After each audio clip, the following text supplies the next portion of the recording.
Hey everybody, this is a quick video in case you have Shure Aonic 215 second generation earphones and you need to do a hard reset to the factory default settings on them.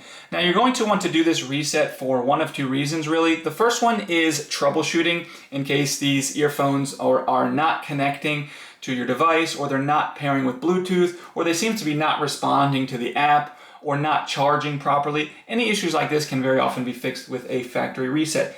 Now the second reason you might want to do this is just for any variety of reasons where you want to kind of set them up like they're brand new, wipe all the configurations off of them and everything like that, so you can get a fresh start like they're coming out of the box.